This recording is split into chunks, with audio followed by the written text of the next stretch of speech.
अब आ गए हैं सेकंड चैप्टर के लास्ट पार्ट पर, और लास्ट में ये 2-3 टॉपिक्स हैं जो नए जोड़े गए हैं सिलेबस में, तो इम्पोर्टेंट हैं। इनमें से टॉपिक्स आने की संभावना ज़्यादा है, इसलिए इन 3 टॉपिक्स को आपको, लास्ट के 3 टॉपिक्स को बहुत अच्छी तरीके से समझना है।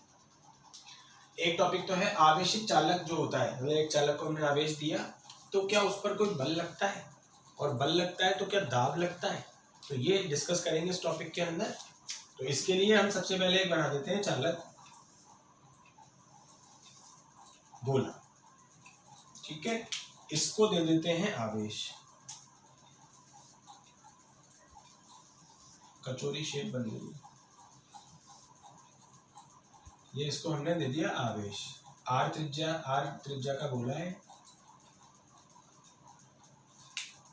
और इसको जो भी आवेश देते हैं वो इसकी सतह पे जाता है, अंदर आवेश 0 होता है, ये सतह पर इसकी आवेश आ गया, ठीक है। अब हमने इसे, इस पूरे चालक गोले को 2 भागों में विभाजित कर दिया। एक तो अल्पांश बनाएंगे हम, यहाँ पे ऐसे करके एक अल्पांश बना लो, इस अल्पांश पे भी प्लस आवेश है, जरा ऐसे शो कर दो अलग से।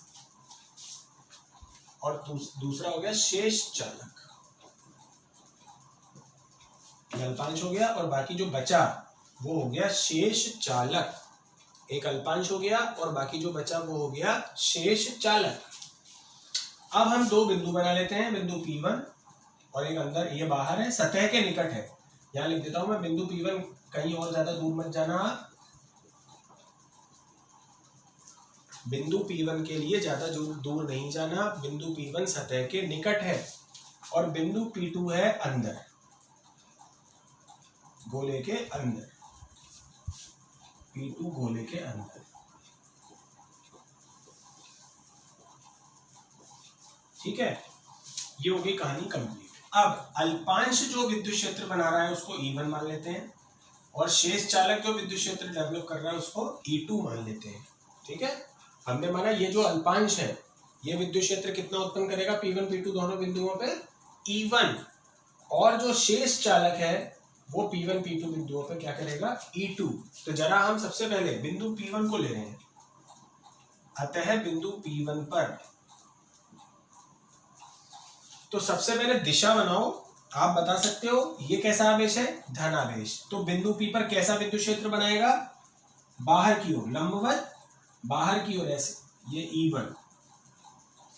भाई जो अल्पांश था उसने कितना विद्युत क्षेत्र बनाया, E1, तो उसकी दिशा बनाओ पहले। अल्पांश बाहर की तरफ बनाएगा, लंबवत, और शेष चालक भी कैसा है, शेष चालक भी धनावेशित है, तो ये भी बाहर की तरफ बनाएगा।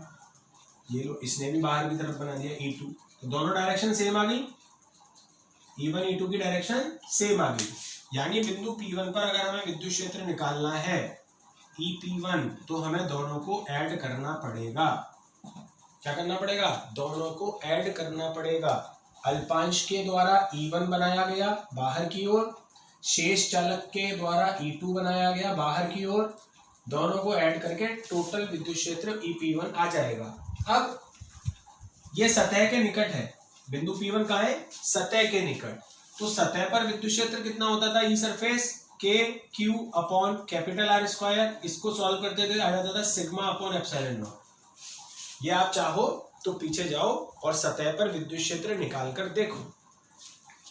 तो ये सतह के निकट ही है, हमने बनाया इतनी दूर है, पर वास्तविकता क्या है, ये सतह के बिल्कुल पास है। तो जो सतह पर विद्युत क्षेत्र होता है वही होना चाहिए इस पे, तो हम ये भी लिख देंगे।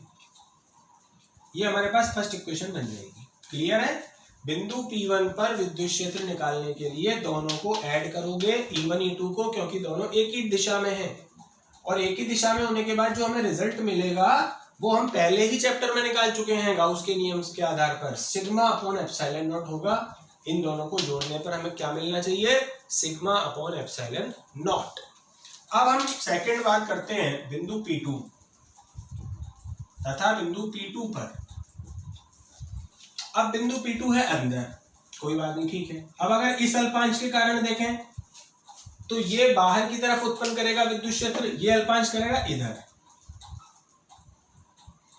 E1, अल्पांश का बाहर की तरफ, ऐसे बाहर की तरफ, और जो ये शेष चालक है इधर, वो इस साइड ज्यादा है। ये इधर का आवेश कम हो गया क्योंकि इधर से हमने अल्पांश निकाल दिया है, तो इधर का आवेश तो कम है, इधर ज्यादा है आवेश। तो जिस तरफ ज्यादा होता है उधर से ही बनाएगा ये विद्युत क्षेत्र, ये बनाएगा बाहर की तरफ इधर। तो दोनों विद्युत क्षेत्र अपोजिट हो जाएंगे, E1 E2। तो अगर P2 पर विद्युत क्षेत्र निकालना है EP2,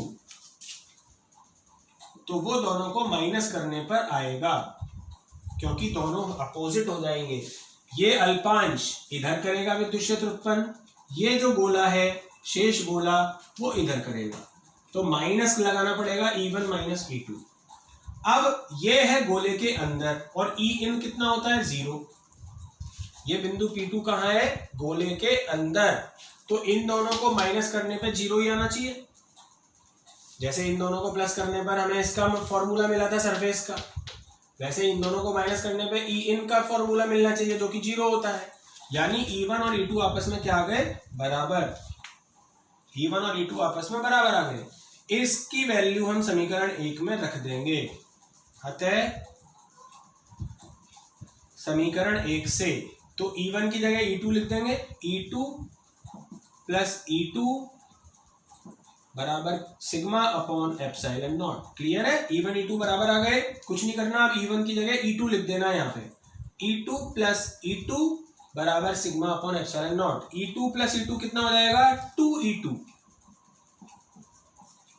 और E2 हो जाएगा सिग्मा अपॉन 2 एप्सिलॉन नॉट। ये जो कहानी हमने पूरी करी है ना, इसका कारण था हमें E2 निकालना था। क्या निकालना था, E2, एक विद्युत क्षेत्र निकालना था कि ये जो शेष चालक है, ये शेष चालक इस पर कितना विद्युत क्षेत्र बना रहा है। ये आ जाने के बाद अब हम इसको थोड़ा अलग तरीके से और समझेंगे। अभी बल नहीं आया, अभी तो विद्युत क्षेत्र आया है केवल। अब आप एक बात समझो कि बल लगता क्यों है। ये बल और ये दाब इस गोले पे क्यों लगता है, इसका कारण होता है कि जैसे ये एक अल्पांश है तो शेष चालक इस अल्पांश पे बल लगाएगा। अगर इधर अल्पांश बनाओगे तो शेष चालक इस अल्पांश पे भी बल लगाएगा, इधर अल्पांश बनाओगे तो शेष चालक इस अल्पांश पर भी बल लगाएगा। तो एक तरीके से इसकी पूरी सतह पर बल लगने लग जाता है और वो बल ही दाब उत्पन्न कर देता है। जैसे अपन किसी गुब्बारे को फुलाएं और उसको आवेश दे दें तो वो साइज में बढ़ जाता है, उसका कारण ये बल और ये दाब ही होते हैं जो उसकी सतह पे लगते हैं। तो अगर आपसे पूछा जाए कि किसी गुब्बारे को आवेशित कर दिया जाए तो उसकी आकार में क्या परिवर्तन होगा और क्यों होगा, तो आप लिखोगे उसके आकार में वृद्धि हो जाएगी, क्योंकि चारों तरफ से उस पर हर तरफ बल लगेगा। ऐसे ये इधर भी बल लगेगा, इधर भी बल लगेगा, हर जगह बल। तो जब ये बल लगेगा तो इसके आकार में क्या हो जाएगी, वृद्धि, पहले से बड़ा हो जाएगा। तो ऐसा कोई भी एक पॉइंट आपसे पूछा जा सकता है जिसका कारण ये दाब और ये बल होता है जो उसकी सतह पर लगता है। तो अब ये बल लगा, ठीक है, अब ये लगा तो इसका फॉर्मूला क्या था वो हम निकालेंगे। तो अब आप ध्यान से समझो, ये E2 जो विद्युत क्षेत्र है ये शेष चालक के कारण उत्पन्न विद्युत क्षेत्र है। तो हम क्या करते हैं, अब थोड़ा डायग्राम को हम अलग तरीके से देखते हैं। हम एक E2 विद्युत क्षेत्र बनाते हैं, E2 विद्युत क्षेत्र, और इसमें वो जो एक अल्पांश था जिस पर प्लस आवेश था उस अल्पांश को रख देते हैं और मान लेते हैं इस अल्पांश पे कितना आवेश है, dq। तो E2 विद्युत क्षेत्र में एक dq अल्पांश रखा हुआ है। वो शेष चालक जो था, ये रहा शेष चालक, इस शेष चालक को हटा दो, केवल इसके विद्युत क्षेत्र को मान लो कि इसने E2 विद्युत क्षेत्र डेवलप कर रखा है, बाकी इसको हटा दो, बाकी और कोई काम नहीं है इसका। अब ये जो E2 विद्युत क्षेत्र है वो इस आवेश पर लगा रहा है बल। तो E2 विद्युत क्षेत्र के कारण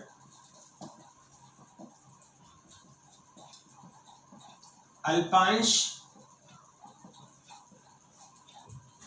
और इसके आवेश को कोष्टक में लिख सकते हैं, आवेश dq, अल्पांश पर कार्यरत बल।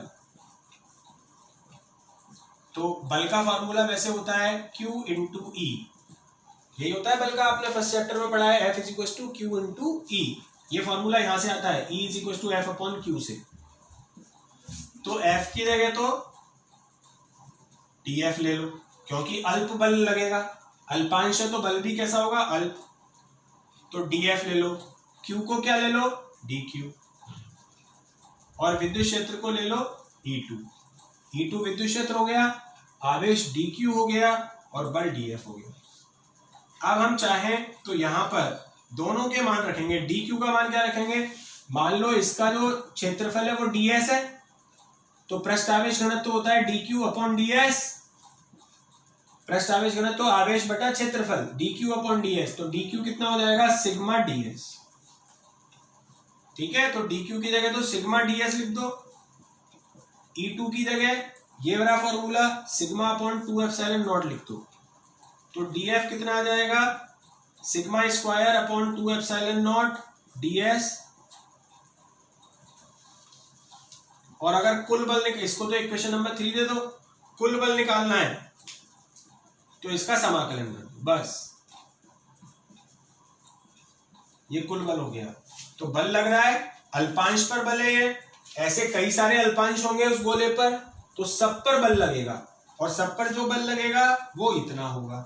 लेकिन हम दाब भी निकाल सकते हैं, कैसे, समीकरण 3 का प्रयोग कर लो, तो ये dF और ds को अपॉन में लिख दो, dF upon ds, dF upon ds, ये हो गया sigma square upon 2 epsilon not. ठीक है, ds को अपॉन में ले गए। अब ये बल बटे में क्षेत्रफल, बल बटा क्षेत्रफल क्या होता है, दाब, ये हमारे पास दाब का फॉर्मूला आ गया। ठीक है, तो एक तो दाब का ये फॉर्मूला आ गया, sigma square upon 2 epsilon not, ये जो लगता है दाब इस पे, इसी दाब के कारण ये आकार में बढ़ जाएगा अगर फ्लेक्सिबल होगा तो। एक फॉर्मूला मैं आपको और निकाल के बता रहा हूं, देखो ध्यान से, कि अभी आपने सतह का विद्युत क्षेत्र पढ़ा, सतह का विद्युत क्षेत्र सिग्मा बटा एप्सिलॉन नॉट सतह पर जो होता है, तो सिग्मा कितना आ गया यहां से, एप्सिलॉन नॉट इंटू ई। ये सिग्मा की वैल्यू समीकरण 4 में डाल दो, तो एक फॉर्मूला और आ जाएगा सिग्मा का मान समीकरण 4 में रखने पर। T इज इक्वल टू, ये सिग्मा की वैल्यू इसका स्क्वायर कर दो, epsilon not square E square upon 2 epsilon not, ये सिग्मा की वैल्यू डाल दी स्क्वायर करके और 2 एप्सिलॉन नॉट लिख दिया। एप्सिलॉन नॉट से एप्सिलॉन नॉट कट हो गया, 1 upon 2 epsilon not E square. एक फॉर्मूला हमारे पास प्रेशर का, दाब का और आ गया। तो कोई भी फॉर्मूला यूज हो सकता है, न्यूमेरिकल आ सकता है, डेरिवेशन आ सकता है, दाब क्यों लगता है, कितना लगता है, बहुत अच्छा डेरिवेशन है, समझने लायक है कि किसी भी आवेशित चालक पर बल और दाब क्यों लगता है। तो इसके कई कंसेप्चुअल क्वेश्चन या बड़ा डेरिवेशन भी आ सकता है, आपको ध्यान से कंसेप्ट को समझना है। कोई भी अगर आपको इसमें प्रॉब्लम आए तो आप कमेंट करके पूछ सकते हो। चैनल को सभी लोग सब्सक्राइब करो, ठीक है, बेल आइकन को प्रेस करो, नोटिफिकेशन से डायरेक्ट भी मिल सकते हैं आपको वीडियो, और कमेंट में आपको जो भी डाउट आए वो कमेंट में पूछ लिया करो, इसी वीडियो को लगा के इसी के कमेंट में पूछ लिया करो। ठीक है।